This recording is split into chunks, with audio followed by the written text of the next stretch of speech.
brain-eating amoeba is, what are the precautions one should take, what are the symptoms that one can detect it. So those are the details that I was breaking it down for you. Now, joining me on the telecast is Padma Shri Dr. Sanjeev Bagai, Chairman, Nephron Clinic. Thank you so much for joining us on the telecast. Sure. Now, according to you, Dr. Sanjeev, what do you think is the biggest challenge in dealing with a brain-eating amoeba, as in your opinion? Good morning. So the biggest challenge really is because the disease is so rare. There are just handful of outbreaks worldwide in the last many decades. So it's a question of how quickly you can identify, how quickly we can diagnose. Now we know that this particular organism, although it's very rare, is acting as an amoeba, which is a parasite and a flagellate. So it has two flagellae, that means the antenna-like structures which make it invasive into the human cells. Generally, it enters through the nasal cavity. It has great affinity in binding to the cells of the nose, and then it goes into the brain through an area known as cribriform plate. It's a very small lining which segregates the brain from the nose. And then it starts its work to eat away the brain cells. It's called as necrotizing. That means it destroys the brain cells. So very often the first 3 or 4 days can be just like a common symptom like a flu or a nasal congestion. But if there is a history, so history taking is very important, of swimming in freshwater ponds or lakes or indeed swimming pools where people have had cold, cough, fevers, I think it's important to screen. The incubation period is very varying. It can go from 1 day up to 12 days.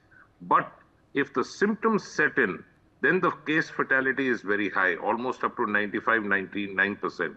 The treatment is also pretty toxic, although it works in the early stage. So really the bottom line is early diagnosis, early treatment, and public awareness.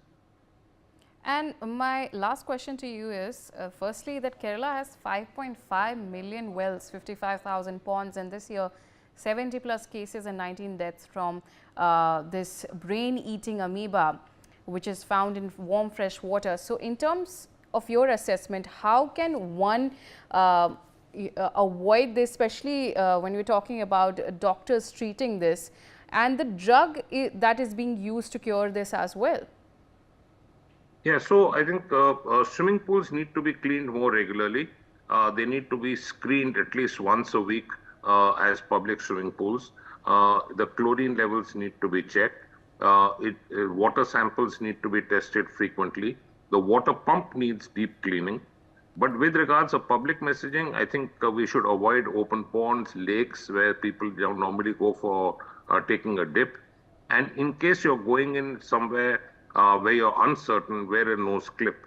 So at least the nasal passage is protected, but it will only be partially protected.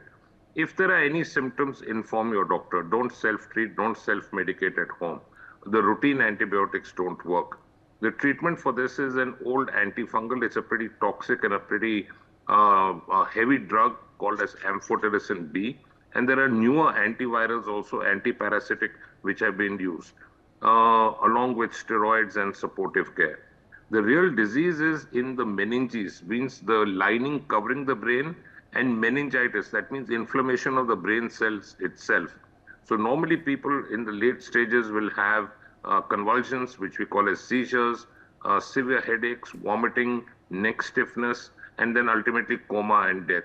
So I think early diagnosis and early treatment is clearly warranted, but be careful in water bodies, especially fresh water bodies, which perhaps may not have the adequate amount of chlorine or cleanliness. All right. Thank you so much, Dr. Sanjeev, for joining us.